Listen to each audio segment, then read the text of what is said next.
Hey there, everybody. I'm King 5 meteorologist Leah Pezzetti. Happy end of your weekend. I hope you had a nice one. We definitely are ending the weekend on a really pleasant note. Sun came out a little bit. We are seeing some clouds moving in this evening, though.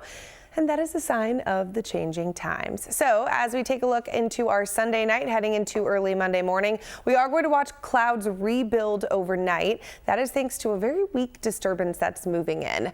That isn't going to do too much for us. In fact, even with more clouds, we are still going to see warming temperatures. Today, Sunday, we only hit 62 degrees at SeaTac. Normal for this time of the year is 67 degrees. So we were cooler than normal, but we are going to warm things back up to normal the next couple of days and eventually get to above average conditions. Not quite at record breaking, thankfully. Today's record, believe it or not, 90 degrees back in 2008. So we are officially at the time of the year when 90s are possible. Unlikely, but possible. Thankfully, though, we are not at that threshold. We do not want to see 90s this early in the year, or even really at the end of the year. That is exceptionally above average, even at the warmest points of the year.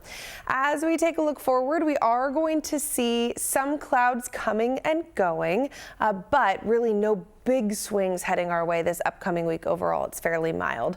I want to talk about daylight because we are approaching the summer solstice, still a little more than a month away from that. That, of course, is the day we have the most daylight, 16 hours of daylight to be exact. As of Sunday, we saw a 8:42 sunset, and with that 5:30 a.m. sunrise, that does bring us about 15 1/4 as far as daylight is concerned. So we still have a little more than 45 minutes to gain of daylight. We'll do that slowly over the next little more than a month, but we're definitely trending in that longer direction, which more daylight means we have more time to warm our atmosphere.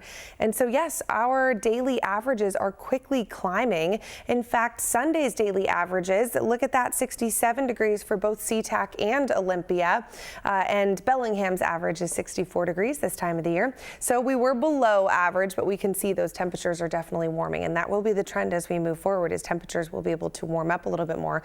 The more daylight you have, the more our atmosphere warms. So moving forward, we are going to stay around average for the next couple of days, and then we'll actually warm to above average threshold for the second half of this work week. So starting Wednesday, we'll start that warm up. Well, actually, technically tomorrow we'll start the warm up because it was cool today. But for tomorrow, we're waking up to clouds in the morning. We will get some afternoon sunshine. Temperatures warming into those 60s into the afternoon. So right on track with normal for this time of the year. Let's walk you through our highs for Monday. It is going to be a lovely day. Makes Mondays easier when they're nice like this. As we take a look at the San Juans, we're looking at temperatures into the low 60s, right around 60 degrees.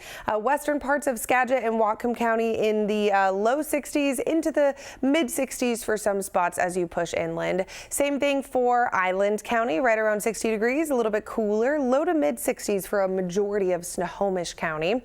Kitsap and King counties also in those mid 60s with a few upper 60s, especially down around South King County and as you head inland away from Puget Sound waterways. Then we head down to Pierce and Thurston counties, upper 60s expected. We could sneak in a few low 70s, but most of the region will stay out of the 70s on Monday.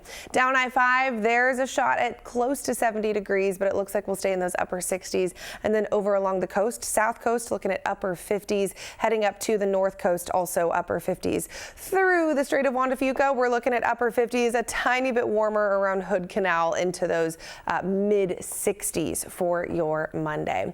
We do have the potential for some very minor thunderstorms over in eastern Washington. So our higher elevations, our mountains could see some thunderstorms. If you look off to the east tomorrow, you may see some of those big towering cumulonimbus clouds. Those are the ones that almost looks like an atomic bomb goes off over the mountains. You see that that high lift there in the atmosphere. So we could definitely see some of that over our mountains on Monday afternoon. I don't expect any of it to sneak into western Washington. We'll keep most of the shower activity in eastern Washington, but we can see that from the mountains as we look to the east if you're in Puget Sound or western Washington.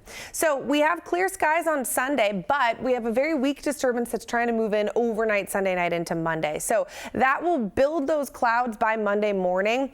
It falls apart though. It's very weak. So if we see any sprinkles, they will be very light in nature, but most of us really will just see those clouds on Monday morning, and that's about it. Getting you into Monday afternoon, western Washington sees clearing. A few isolated, very, very brief light showers are possible, but we will keep most of that shower activity over our higher elevations and then off into the eastern parts of the state. That's where we have that potential for some of those thunderstorms. So we could definitely see some lightning strikes over in eastern Washington.